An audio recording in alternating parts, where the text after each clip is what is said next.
అందరికీ నమస్కారం. Welcome to మనం టీవీ. నేను మీ పవన్ బేస్వాడ. దక్షిణాది రాష్ట్రాల్లో డీలిమిటేషన్ రచ్చ నడుస్తోంది. ఈరోజు తమిళనాడులోని చెన్నై వేదికగా తమిళనాడు సీఎం స్టాలిన్ అధ్యక్షతన అఖిలపక్ష భేటీ జరగబోతుంది. ఇక తెలంగాణ రాష్ట్రం నుంచి కూడా సీఎం రేవంత్ రెడ్డి, అదేవిధంగా ప్రతిపక్ష పార్టీ బీఆర్ఎస్ కు సంబంధించి కేటీఆర్ కూడా ఈ అఖిలపక్ష భేటీకి అయితే హాజరు కాబోతున్నారు. ఈ నేపథ్యంలో అసలు డీలిమిటేషన్ అంటే ఏంటి, డీలిమిటేషన్ వల్ల దక్షిణాది రాష్ట్రాలకు జరగబోయే నష్టాలు ఏంటి, ఈ అఖిలపక్ష భేటీలో ఎంత జెన్యూన్ గా జరగబోతుంది, దీనికి సంబంధించి చర్చిద్దాం. మనతో పాటు అందుబాటులో ఉన్నారు సీనియర్ జర్నలిస్ట్ కట్టా కార్తిక్ గారు. సార్ నమస్తే. నమస్తే. డీలిమిటేషన్ రచ్చ అయితే నడుస్తుంది. ఈ డీలిమిటేషన్ వల్ల దక్షిణాది రాష్ట్రాల్లో పార్లమెంట్ స్థానాలు తగ్గపోతున్నాయా, దక్షిణాది రాష్ట్రాలకి అన్యాయం జరగబోతుందా, అసలేంటి ఏం చెప్తారు ఈ అఖిలపక్ష భేటీకి సంబంధించి డీటెయిల్స్ ఏంటి? డిఎంకే అధినేత స్టాలిన్ నాయకత్వంలో చెన్నైలో ఇవాళ సౌత్ ఇండియా రాష్ట్రాల నాయకుల సమావేశం జరుగుతుంది. దానికి ఆంధ్రప్రదేశ్ నాయకులు తప్ప అందరూ హాజరవుతున్నారు. అంటే కర్ణాటక ముఖ్యమంత్రి సిద్ధరామయ్య కానీ, కేరళ ముఖ్యమంత్రి విజయన్ కానీ, తెలంగాణ ముఖ్యమంత్రి రేవంత్ రెడ్డి కానీ హాజరవుతున్నారు. ఎందుకంటే కాంగ్రెస్ కమ్యూనిస్టులు కాబట్టి హాజరవుతున్నారు. ఆంధ్రప్రదేశ్ ముఖ్యమంత్రి చంద్రబాబు కానీ, జనసేన అధినేత పవన్ కళ్యాణ్ కానీ హాజరు కావట్లేదు. ఎందుకంటే వాళ్ళు ఎన్డీఏ కూటమిలో భాగస్వాములుగా ఉన్నారు కాబట్టి.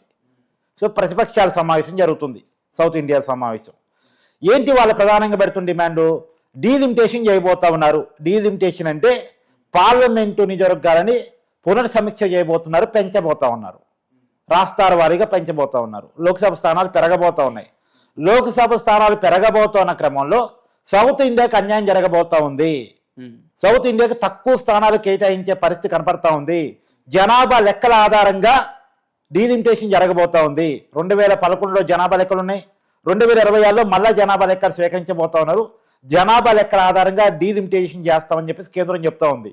జనాభా లెక్కన కేటగిరీ కనుక జరిగితే సౌత్ ఇండియాకి తీవ్రమైన నష్టం జరిగే అవకాశం ఉంది. ఇప్పటికే ఇప్పుడున్న లోక్సభలో కూడా స్టిల్ ప్రజెంట్ నడుస్తున్న లోక్సభలో కూడా సౌత్ ఇండియాకి అన్యాయమే జరుగుతూ ఉంది. ఇప్పుడు ఎగ్జాంపుల్ నేను చెప్తా. ఈ దేశంలో అత్యధిక లోక్సభ స్థానాలు ఉన్న రాష్ట్రం ఉత్తరప్రదేశ్, 80 స్థానాలు ఉన్నాయి. 80 ఎంపీ సీట్స్ ఉన్నాయి. తర్వాత మహారాష్ట్ర 48 స్థానాలు ఉన్నాయి. తర్వాత బెంగాల్ 42 స్థానాలు ఉన్నాయి. తర్వాత బీహారు 40 స్థానాలు ఉన్నాయి. తర్వాత మన తమిళనాడు 39 స్థానాలు ఉన్నాయి. ఓకే. సో ఎక్కడ మనం ఏ ప్లేస్లో ఉన్నాం? ఐదో రాష్ట్రంలో ఉన్నాం. దక్షిణాది రాష్ట్రాలు 5వ రాష్ట్రంలో ఉన్నాం. సో దక్షిణాది రాష్ట్రాలు మొత్తం సంఖ్య చూడు. ఇప్పుడు ఎగ్జాంపుల్ తమిళనాడు 39 చెప్పాను కదా, ఆంధ్రప్రదేశ్ 25, తెలంగాణ 17, కేరళ 20, కర్ణాటక 28 స్థానాలు. ఈ అన్ని రాష్ట్రాలు సౌత్ ఇండియా మొత్తం స్థానాలు కలిపి 130 కూడా రావు. అన్ని క్యాలిక్యులేట్ చేసిన. కానీ ఫస్ట్ 2 లెక్కే. ఎగ్జాంపుల్ ఉత్తరప్రదేశ్, మహారాష్ట్ర లెక్కే. 80 స్థానాలు ఉత్తరప్రదేశ్, 48 స్థానాలు మహారాష్ట్ర, 128 స్థానాలు వచ్చాయి.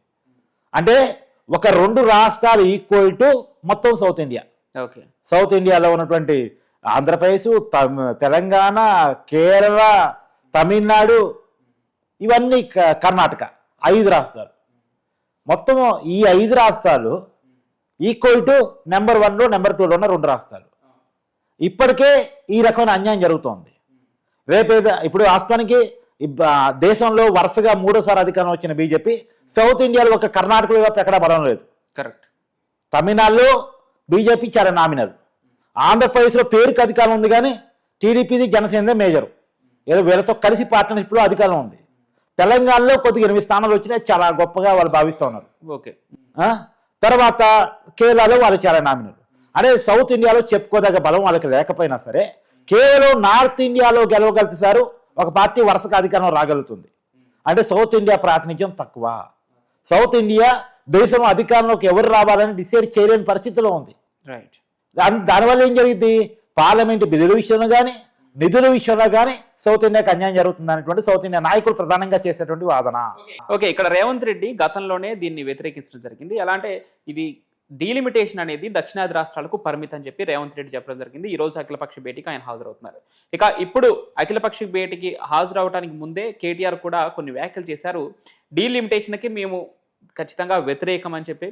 అయితే కేంద్ర ప్రభుత్వం అనేది దీనికంటూ ఒక చట్టం చేయాలని చెప్పి ఆయన చెప్తున్నారు. దీనివల్ల ఎలాంటి నష్టం జరగదు దక్షిణాది రాష్ట్రాల మాటల్లో చెప్పడం కాదు బీజేపీ నేతలు, దీనికి ఒక చట్టం తీసుకురావాలని చెప్పి ఆయన చెప్తున్నారు. ఇది ఎంతవరకు పాసిబిలిటీ అయ్యే అవకాశం ఉంది? సరే, ఆయన డిమాండ్ చేసే చట్టం ఏమిటి అన్నది ఇంకా ఆయన క్లారిటీ ఇస్తే అదే ఆచరణ సాధ్యమా కాదా చూడాలి. పార్లమెంట్ స్థానాలు తగ్గిపోవడం కావచ్చు, లేదంటే ఇట్లాంటి ఏంటి పార్లమెంట్ స్థానాలు తగ్గటం కావచ్చు. తగ్గటం ఏంటి? తగ్గటం ఉండదు, పెరగటమే ఉంటుంది. రాష్ట్రాల వారీగా పార్లమెంట్ స్థానాలు పెరుగుతూ ఉన్నాయి. ఆ పెరిగేదంటే సౌత్ ఇండియా తక్కువ, నార్త్ ఇండియాకి ఎక్కువ. ఎందుకు నార్త్ ఇండియాకి ఎక్కువ అవుతున్నాయి? నార్త్ ఇండియాలో జనాభా ఎక్కువ, సౌత్ ఇండియాలో తక్కువ. ఎందుకు నార్త్ ఇండియాలో జనాభా ఎక్కువ, సౌత్ ఇండియాలో తక్కువ? ఒకప్పుడు కేంద్రం ఒక విధానం తీసుకుంది, భారతదేశ ప్రభుత్వం ఒక విధానం తీసుకుంది. అదే ఇద్దరే ముద్దు ముగ్గురు వద్దు అనేటువంటి ఒక స్లోగన్ తీసుకుంది. అంటే జనాభా నియంత్రణ కోసం, భారతదేశంలో జనాభా విపరీతంగా పెరిగిపోతుంది, జనాభాను తగ్గించుకోవాలన్న దానికోసం జనాభా నియంత్రణ నినాదాన్ని ఇచ్చింది. దాన్ని సౌత్ ఇండియాలో కరెక్ట్గా ఫాలో అయ్యారు.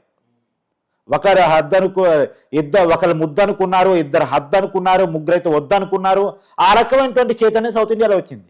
జనాభా నియంత్రణ పాటించారు. కానీ నార్త్ ఇండియాలో జనాభా నియంత్రణ పాటించలేదు. జనాభా నియంత్రణ పాటించలేదు కాబట్టి అక్కడ జనాభా పెరిగిపోయారు. జనాభా నియంత్రణ పాటించబడింది కాబట్టి ఇక్కడ జనాభా తగ్గిపోయారు. ఇప్పుడు ఈ జనాభా అనే కేటగిరీ చేస్తే వీరు చేసుకున్న పాపం కేంద్ర ప్రభుత్వం ఆ రోజులు ఇచ్చిన నినాదాన్ని పాటించడమేనా? ప్రభుత్వాలు చెప్పిన మాట వింటమేనా? భారతదేశానికి మంచి జరిగిద్దని చెప్పేసి కుటుంబ నియంత్రణ పాటించడమే వీళ్ళు చేసుకున్న తప్ప పాపమా? అంటే దేశం కోసం ఉపయోగపడాలనే సామాజిక స్పృహకి వెళ్ళిపోవటం ఇలా వీళ్ళు చేసుకున్న పాపం అయిందా అనేటువంటిది సౌత్ ఇండియా నాయకులు చేస్తున్నటువంటి ప్రశ్న. రైట్. ఏ దాన్నైతే నమ్ముకొని, ఏ దేశం కోసం అయితే త్యాగం మేము చేసుకున్నామో, ఈ పద్ధతులు పాటించామో, చివరికి అది మాకే కొట్టింది ఏంది? మేము కనలేమా? ఏం నా ఉత్తరప్రదేశ్కి మించి జనాభాను ఆంధ్రప్రదేశ్ ఉత్పత్తి చేయలేదా ఆవిడ ఉమ్మడి రాష్ట్రంగా ఉన్నప్పుడు? కాకపోతే పద్ధతిగా పోయాము, ప్రభుత్వం చెప్పినటువంటి మాటలు విన్నాము అనేటువంటిది సౌత్ ఇండియా నాయకులు చేస్తున్నటువంటి వాదన.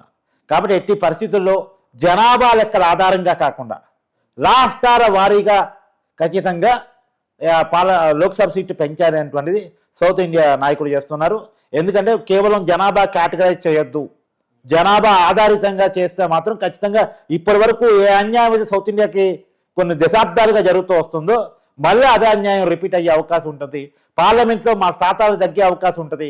పార్లమెంట్లో తగ్గింది, మా వాదన తగ్గింది అంటే రేపొద్దున చట్టాల అమల్లో కానీ, చట్టాల ఉపకరణలో కానీ, అంటే చట్టాలు రూపొందించడంలో కానీ, ఈవెందో నిధులు విడుదల చేయడంలో కానీ సౌత్ ఇండియాకి అన్యాయం జరిగే అవకాశం ఉంటుంది.